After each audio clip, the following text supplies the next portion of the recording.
Hi, it's Darnell with Wave Over Recipes, and today I'm going to make air-fried chicken tenderloins in the Ninja Foodi XL Pro air fry oven. Cooking these up from scratch, and let's get started with this recipe right now. Alright, so let me show you the ingredients I'm working with here. I've got 14 fresh chicken tenderloins. I've got a 1/4 cup of Old Bay seasoning. I've got 1 ounce of freshly cracked black pepper. I've got a 1/4 cup of water. I've got 4 large eggs. I've got 2 cups of yellow cornmeal and 2 cups of all-purpose flour there. Also got some cooking spray that we'll be using. And I've got some Grillmates Montreal chicken seasoning. And nothing in this video is sponsored. And what I'm going to start with, I'm going to just season up this chicken just to have some general seasoning on it before I get it all egg washed and battered up and such. So just going to sprinkle my seasoning on my chicken here so that it just has a little, seasoned flavor to it underneath all the breading and such. So, when you bite in, you can experience a little seasoned taste in there. So, it's not a big deal as far as this part of the seasoning, because you're going to have plenty in the breading, but it's just to help kind of that undertone bite when you bite in. And so just getting these all flipped on over, and then I'll just sprinkle a nice portion of this chicken seasoning on the other side. And if you want, you could just use salt and pepper for this portion of the seasoning. I mean, salt and pepper are really like the basic building blocks of seasoning if you don't have anything else. But got that in there, and now I'm going to get my eggs all whisked up with my water. So pouring my water in with my eggs, and just going to get those quickly whisked together. This is going to be my egg wash. You can also use buttermilk if you like to have a buttermilk egg wash. It's all up to you. You can even soak your chicken in some brine. They could have water brine or buttermilk brine if you choose to. That'll give your chicken a little tenderness if you want to go that route. But we're just going to go with this here. So I've got that mixed together nicely.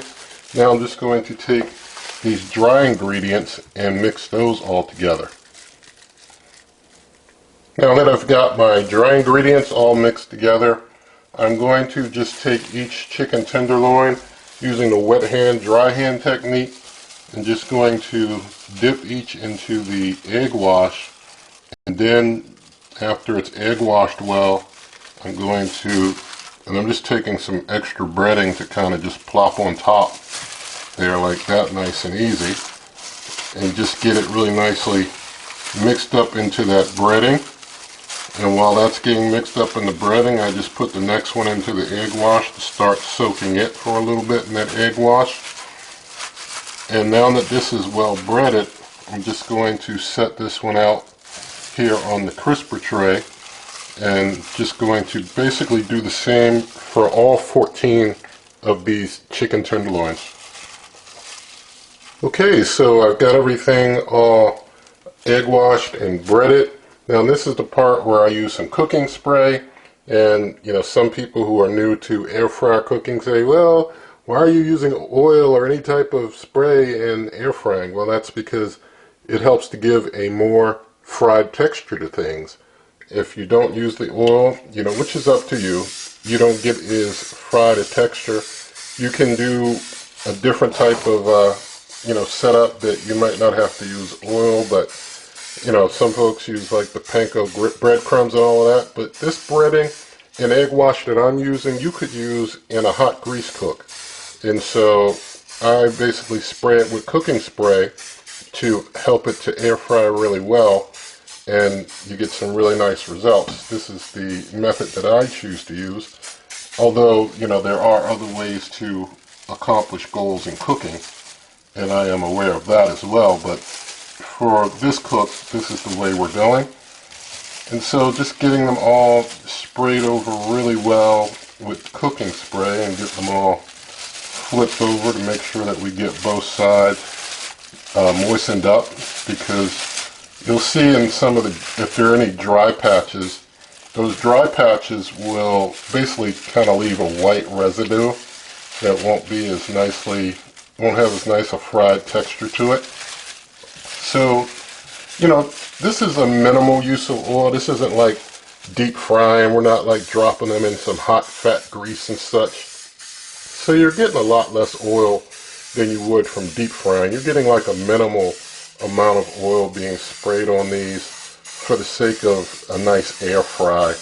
And so overall it's still not going to be as greasy fatty as if you were to put these in like a hot grease fryer and, you know, deep fry them and such and just have them like literally swimming in hot grease for, you know, who knows how long, and that hot grease permeating into the food and all.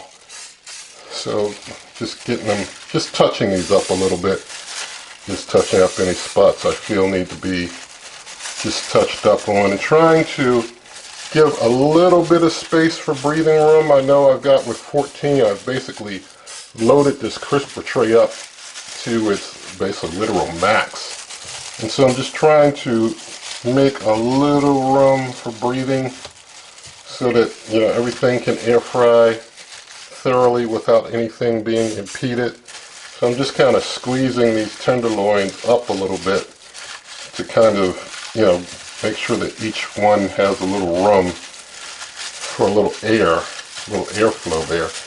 That's going to help air frying too. Air frying depends a lot on getting proper airflow, and also your breading that you're air frying with having some degree of moisture to get fried. So however you choose to accomplish it, you need some good airflow for the air to flow around, and you also need a means for the, you know, what you're frying to have something to fry. And so I use some cooking spray to help give things more of that fried texture. So going to continue here, and you can do air frying without using any oil at all. You can do air frying with no oil at all and get a fairly decent texture. But those methods, I like something that's a lot more like it came out of a deep fryer or similar to a deep fryer result as far as the result of it. So I use the same egg wash and breading that I would if I were cooking in a deep fryer, and just spray some cooking spray on it. And that's a technique some of us cooks use. Like I said, it's all cooker's choice, you know. There is no 100% right or just totally wrong. It's what you prefer. Do what you prefer. And so I'm going to basically let's get my hands cleaned off. I don't want to touch anything on the cooker and such. I'm getting my hands cleaned off, then we'll get the food in. Alright, so got the hands cleaned up, and I'll get the spray bottle sanitized and all, because I did a little cross-contamination there since I'd taken my glove off before using it, but did not sanitize my hands before using it. So putting these in on the third rack level up and closing things up with that, and going to turn the cooker on. And now that it's on, I'm going to go to the air fry function. So there's air fry, and I'm going to, for cooking temperature, I'm going to leave it at the 425. We'll try 425, and I'm going to up the cooking time to 30 minutes. I may not need the full 30, but we'll do 30 minutes at 425, and we'll see if we need less than that. I'm going to go ahead and hit start with that, and it tells me, before I hit start, it tells me that I'm on rack level 3, which is what I'm using, or that I should use rack level 3, which is what I'm using. I'm going to hit start, and going to let those go ahead and start cooking there like that for a while. I'll bring them back in a little bit. Alright, so I've let these cook for 20 minutes at 425. I haven't moved them or touched them at all the entire time. And I'm just going to open up now, and I'm just going to check the temperature of the meat and see if it's done. And it is. I mean, this meat's in the like 180s range. The level of crisp that I'm seeing on my chicken. It looks fairly respectable and decent to me. I guess I'll just use this to pull these out. But have a look at those. Don't those look nice? 20 minutes, and look at how nice they look air fried. So I'm just going to take one and I'm going to show you the underside. You see the underside got some pretty decent air frying. Top side got some nice air frying. So I'm just basically going to get these all off the crisper tray, put these others over here on this plate. But I mean, this was some good quick work if you ask me. I mean, I didn't move them at all, and you know, top and bottoms got some pretty decent air frying. So no flip at all, and I get a decent air fry in just 20 minutes. I do want to mention, you know, this cooker has that 90-second what I call quickie preheat, and that preheat, you know, I just put everything in as you saw before that preheat is done, because things don't get up to temp anyway. So I just throw everything in and let it all just go ahead and cook. You also notice for this I didn't put any baking pan underneath the air fry basket. I just put the air fry basket in there alone with nothing underneath, because there's not much in this type of a cook that drips. There's not a lot of drippings that come out. So with everything out, I'm just going to take the air fry basket out, get some of these chips out. I'm going to get the air fry basket out of here, and I'm just going to show you underneath the air fry basket so you can see this is all that came out on the bottom drip pan. That's it. So not a lot of drippings, and you know, you get a pretty nice air fry. You don't need the baking pan underneath, and so that way the air is able to circulate. You're able to get a real decent air fry of your food. And so I'm just going to let this cool down a little bit more. When I bring you back, it'll be time to taste test this. Alright, so thank the Lord for this tasty air fried chicken tenderloin. Let's taste.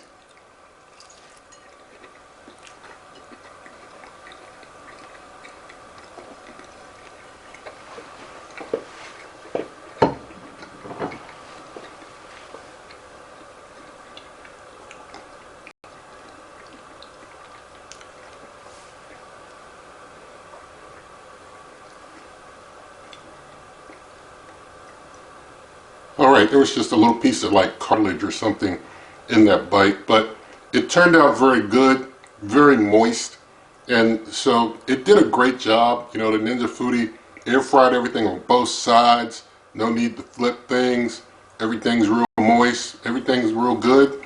I really like the end result. I'm very happy with it. I think the Ninja Foodi is showing itself to be a fabulous cooker in all respects. And so with all of that said, in the video description you can find a referral link for this. You can find other ways to help this channel. And if you like this video, please give it a thumbs up, share the video with a friend, leave your comments, subscribe to the channel, hit that notification bell, and good eating.